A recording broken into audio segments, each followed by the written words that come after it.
Breaking news చూస్తున్నాం. తెలంగాణ మాజీ CS Somesh Kumar పై భూ వివాదం ఆరోపణలు ఊపందుకున్నాయి. డివో పీటీఓ సమాచారం లేకుండా సోమేష్ కుమార్ భూమి ఎలా కొన్నారనేది ప్రశ్నార్థకంగా మారింది.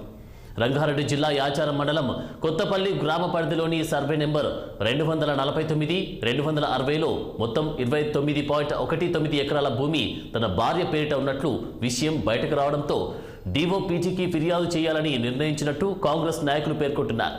అయితే ధరణిలో ఆమె పేరు ఉన్న రికార్డులను కాంగ్రెస్ నాయకులు బయటపెట్టడంతో ప్రస్తుతం ఆ విషయం సంచలనంగా మారింది. సోమేష్ రాష్ట్రంలో ఉన్నతాధికారంగా ఉద్యోగం చేస్తుండగా ఆయన కొన్ని భూములకు సంబంధించి డిఓపీటీకి సమాచారం ఇవ్వలేదని పలువురు కాంగ్రెస్ నాయకులు ఆరోపిస్తున్నారు. గత బీఆర్ఎస్ ప్రభుత్వంలో కొంతమంది ఆఫీసర్లు భారీగా అవినీతికి పాల్పడ్డ ఆఫీసర్ల అక్రమాస్తులు రోజుకొకటి బయటపడుతూ ఉన్న నేపథ్యంలో కొత్తగా ఏర్పడిన కాంగ్రెస్ ప్రభుత్వం గతం జరిగిన అవినీతి అధికారులపై కూడా విచారణ జరిపి చర్యలు తీసుకోవాలని కోరుతుంది. ఈ విషయంపై స్థానిక యాచారం తహసీల్దార్ను వివరణ కోరగా లీగల్గానే సేల్ డీడ్ చేసుకున్నారని వివరణ ఇచ్చారు.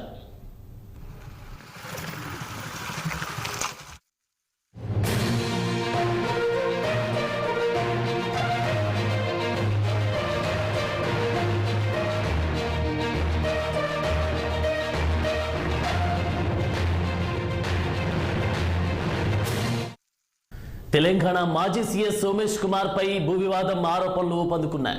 డిఓపీటీకి సమాచారం లేకుండా సోమేష్ కుమార్ భూమి ఎలా కొన్నారు అనేది ప్రశ్నార్థకంగా మారింది. రంగారెడ్డి జిల్లా యాచారం మండలం కొత్తపల్లి గ్రామ పరిధిలోని సర్వే నెంబర్ 249, 260లో మొత్తం 29.19 ఎకరాల భూమి తన భార్య పేరిట ఉన్నట్లు విషయం బయటకు రావడంతో డిఓపీటీకి ఫిర్యాదు చేయాలని నిర్ణయించినట్టు కాంగ్రెస్ నాయకులు పేర్కొంటున్నారు. అయితే ధరణిలో ఆమె పేరు ఉన్న రికార్డులను కాంగ్రెస్ నాయకులు బయటపెట్టడంతో ప్రస్తుతం ఆ విషయం సంచలనంగా మారింది.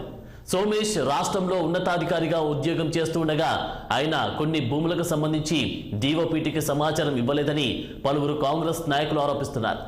గత బీఆర్ఎస్ ప్రభుత్వంలో కొంతమంది ఆఫీసర్లు భారీగా అవినీతికి పాల్పడ్డ ఆఫీసర్ల అక్రమాస్తులు రోజుకొకటి బయటపడుతున్న నేపథ్యంలో కొత్తగా ఏర్పడిన కాంగ్రెస్ ప్రభుత్వం గతంలో జరిగిన అవినీతి అధికారులపై విచారణ జరిపి చర్యలు తీసుకోవాలని కోరుతుంది.